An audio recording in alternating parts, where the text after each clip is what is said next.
नमस्कार दोस्तों, स्वागत है आपका एक बार फिर हमारे channel sine theta cos theta पे। तो चलिए पढ़ाई शुरू करते हैं। तो दोस्तों, जैसे कि आप लोग जानते हैं, कल हम लोगों ने क्या क्या पढ़ लिया था। क्रिस्टलाइन सॉलिड पढ़ लिया था, एमोर्फोस सॉलिड पढ़ लिया था, उसका डिफरेंशिएशन पढ़ लिया था, जितना भी उससे रिलेटेड था उससे क्वेश्चन पढ़ लिया था। अब हम लोग क्या करेंगे, क्रिस्टलाइन सॉलिड कितना पार्ट में डिवाइडेड है उसको पढ़ेंगे। तो क्रिस्टलाइन सॉलिड कितना पार्ट में डिवाइडेड है पहले हम लोग वो देख लेते हैं। तो crystalline solid are divided into 4 types which is हम लोग 4 टाइप्स हो गया। अब क्यू डिवाइड है, उसको हम थोड़ा सा बाद में डिस्कस करते हैं। पहले देख लेते हैं कौन कौन सा पार्ट में ये डिवाइडेड है, मतलब कि कौन कौन सा पार्ट है। एक हो गया मॉलिक्यूलर सॉलिड, ठीक है।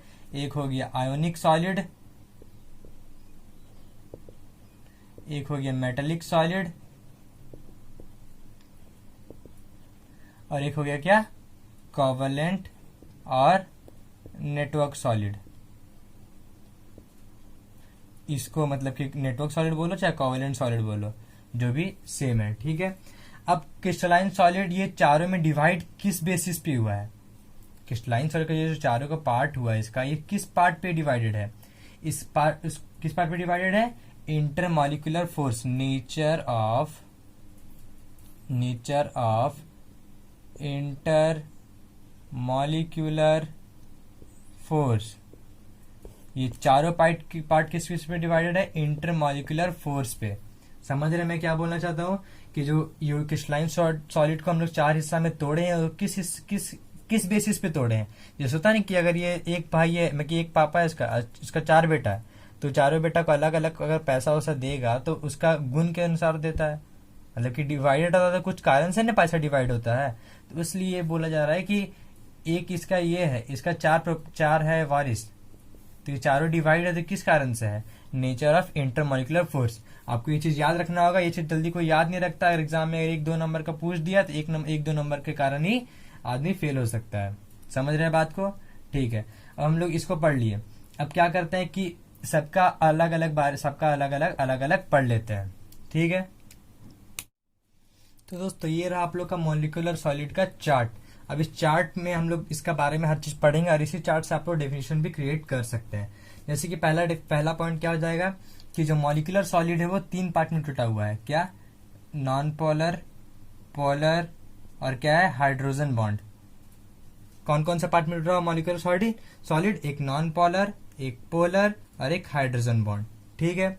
और सबका में कंस्टिट्यूएंट पार्टिकल, जैसे पहली बात हम लोग बात कर लेते हैं मॉलिक्यूलर सॉलिड किसको बोल रहे हैं। कि जैसे कि एक सॉलिड है, किससे बनता है, कंस्टिट्यूएंट पार्टिकल से बनता है। मैंने पहले ही बताया कि बहुत सारे पार्टिकल से मिलकर बनता है।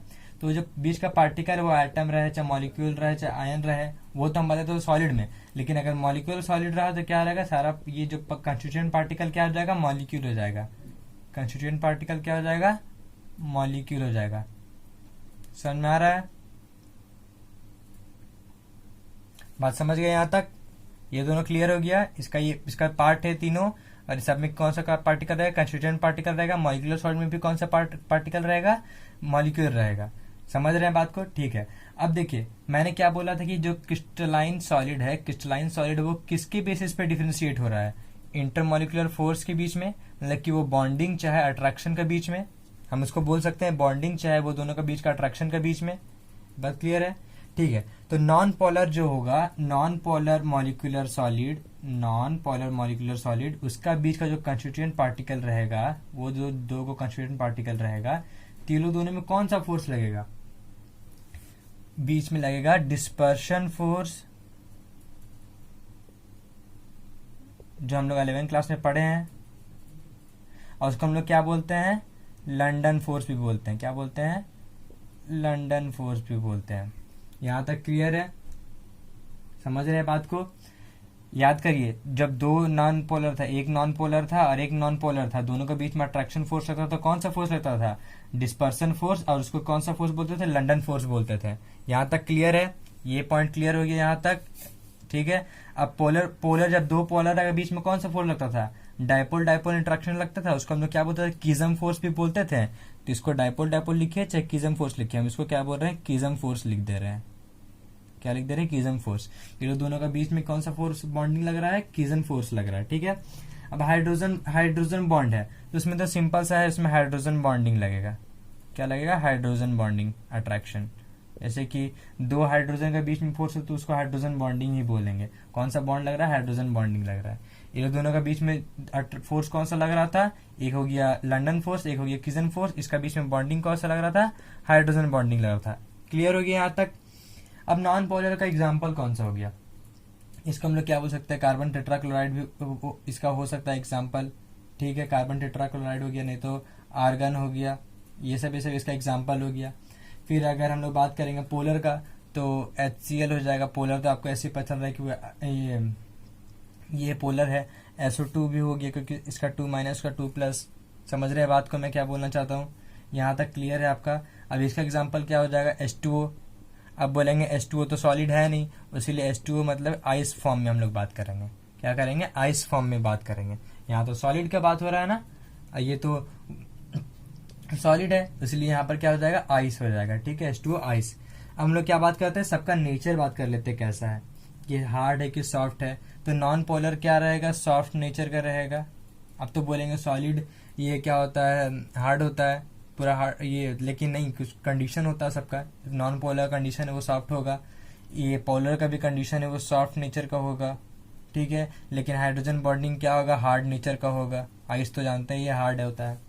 यहाँ तक क्लियर है हर चीज, ठीक है।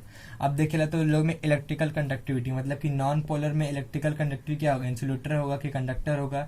तो याद रखिए कि जो मॉलिक्यूलर सॉलिड होता है वो क्या होता है, इंसुलेटर होता है।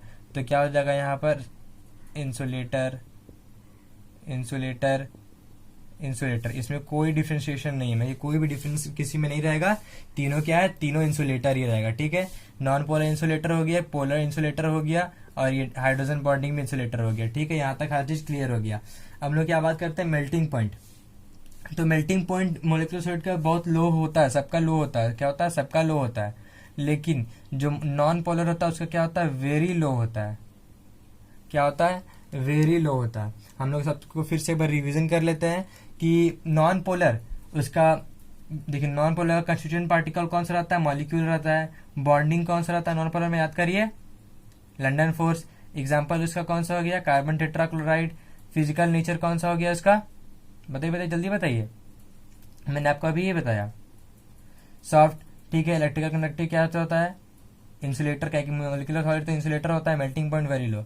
इसी तरह सबका आप एक एक करके लिख के उसको ढक करके याद कर लीजिए, क्योंकि इस सब चीज को बहुत काम देने वाला है। क्या करेगा, बहुत काम देने वाला है। हर एक पॉइंट से क्वेश्चन आपको पूछ सकता है। अगर आपको पूछ देगा कोई ऐसा सॉलिड का नाम बताइए जो इलेक्ट्रिकल कंडक्टिव इंसुलेटर कहलाता हो, और फिजिकल नेचर ये सॉफ्ट हो, और मेल्टिंग पॉइंट वेरी लो हो, तो उसको हम लोग कौन सा सॉलिड बोलेंगे, बताइए। उसको हम लोग क्या बोलेंगे, नॉन पोलर मॉलिक्यूलर सॉलिड। समझ रहे हैं ना, ऐसा क्वेश्चन पूछ सकता है, इसलिए आप चौकन्ना रहिएगा। अब हम लोग क्या बात करते हैं, मॉलिक्यूलर का बात कर लिए, तो अब हम लोग क्या बात करेंगे, आयोनिक सॉलिड के बारे में बात करेंगे, ठीक है। तो दोस्तों हम लोगों ने क्या कर लिया, मॉलिक्यूलर सॉलिड के बारे में पढ़ लिया। हम लोग क्या करते हैं, आयोनिक सॉलिड के बारे में पढ़ते हैं। तो आयोनिक सॉलिड का कोई पार्ट नहीं होता, जैसे मॉलिक्यूलर सॉलिड का पार्ट था ना, नॉन पोलर, पोलर, फिर उसके बाद हाइड्रोजन बॉन्डेड। तो उसमें कुछ पार्ट, इसमें कोई पार्ट नहीं होता। आयोनिक सॉलिड का कोई पार्ट नहीं होता। इसका सिर्फ एक ही है, क्या है, आयोनिक सॉलिड अकेला है, ठीक है। तो अब इसमें लोग क्या, जैसे मॉलिक्यूलर सॉलिड में कंस्टिट्यूएंट पार्टिकल्स क्या था, मॉलिक्यूलर सॉलिड में कंस्टिट्यूएंट पार्टिकल क्या था, मॉलिक्यूल था। तो आयोनिक सॉलिड में क्या रहेगा, आयंस रहेगा। क्या रहेगा, आयंस रहेगा, ठीक है। अब देखिए बॉन्डिंग और अट्रैक्टिव फोर्स, उसमें दो मॉलिक्यूल का एक पोलर नॉन पोलर देख रहे थे, ये देख रहे थे, वो देख रहे थे। लेकिन यहाँ क्या आ जाए, आयनिक आ जा रहा है, मतलब कि प्लस चार्ज और माइनस चार्ज। तो याद करिए, हम लोग फिजिक्स में भी पढ़े होंगे कि प्लस चार्ज माइनस चार्ज के बीच में कौन सा फोर्स लगता है, इलेक्ट्रोस्टैटिक फोर्स लगता है। तो क्या आ जाएगा यहाँ पर, इलेक्ट्रोस्टैटिक फोर्स। कुछ याद करने की जरूरत नहीं, केमिस्ट्री क्या है, पढ़ने का चीज है। उसको हम लोग क्या बोल सकते हैं, कोलम्बिक फोर्स भी बोल सकते हैं, कोलम्बिक फोर्स, क्योंकि कुलम लॉ लगाते थे हम लोग। तो कुछ भी याद करने का कुछ जरूरत नहीं है, बस समझिए और बिंदास लिखिए।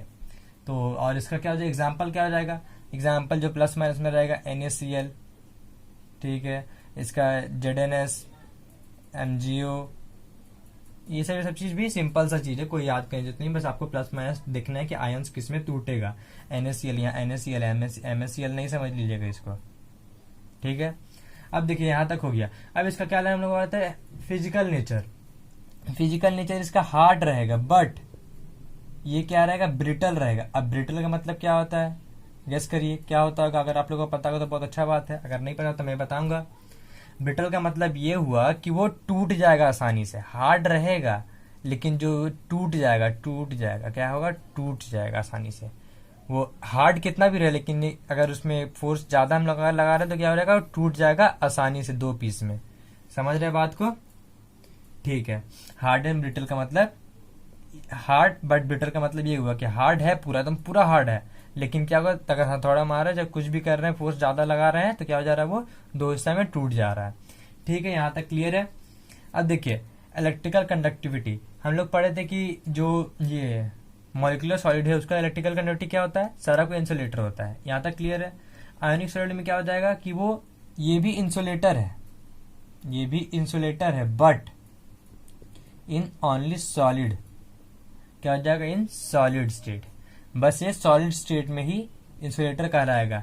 लेकिन अगर तो बस सॉलिड स्टेट में इंसुलेटर कहलाएगा तो क्या हो जाएगा, जब वो लिक्विड स्टेट में आएगा तो क्या हो जाएगा, एक्वा सॉलिडेशन में आएगा तो क्या हो जाएगा, वो in liquid state it is conductor. क्या कहलाएगा, वो कंडक्टर कहलाएगा। क्यों, क्योंकि अगर वो सॉलिड स्टेट में है तो वो जो अपना फ्री आयन है, इलेक्ट्रिक करंट किससे पास होता है, फ्री आयन के द्वारा इलेक्ट्रिक करंट जो होता है पास उस करता है। तो अगर इसमें फ्री आयन है ही नहीं, क्योंकि सॉलिड में तो वो फ्री आयन नहीं रह पाएगा, तो अगर उसमें फ्री आयन है ही नहीं तो वो कैसे इलेक्ट्रिकल कंडक्टिव करेगा। लेकिन अगर उसको हम लिक्विड में डाल देंगे तो वो क्या होता है, Na+ और Cl- में टूट जाता है, इसके कारण फ्री आयन फॉर्म होता है। अब फ्री आयन जब फॉर्म हो रहा है तो क्या हो रहा है, वो कंडक्टर का रूप ले रहा है। बात समझ में आ गई। अगर क्वेश्चन आएगा पूछ दिया कि आयनिक solid conduct electricity in मॉल्टन state, मतलब कि liquid state, but not in solid state, explain, तब समझा दीजिएगा आप लोग। आशा करूंगा समझा दीजिए, क्योंकि मैंने बहुत अच्छे से समझा दिया है। ठीक है, यहाँ तक क्लियर है। अब हम लोग क्या बात करते हैं, मेल्टिंग पॉइंट की बात करते हैं। इसका आयंस का मेल्टिंग पॉइंट क्या होता है, हाई होता है कि लो होता है उसके जैसा।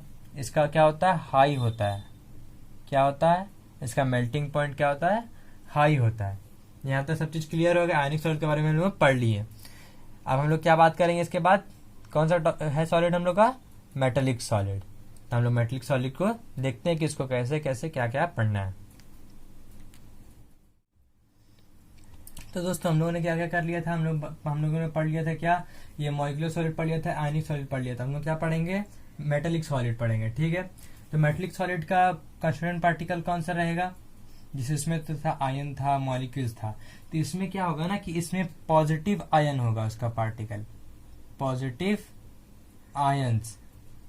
और इसमें जो इन सी ऑफ डीलोकलाइज्ड इलेक्ट्रॉन, इसका मतलब हम बताते हैं।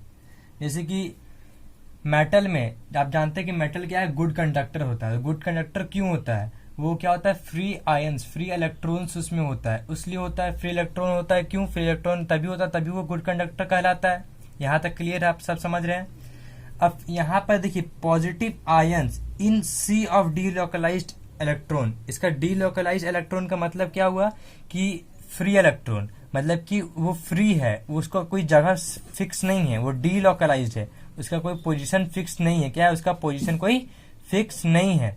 जैसे ये पोजीशन उसका कोई पोजीशन फिक्स नहीं है, वो डीलोकलाइज्ड है, तो फ्री इलेक्ट्रॉन हो गया।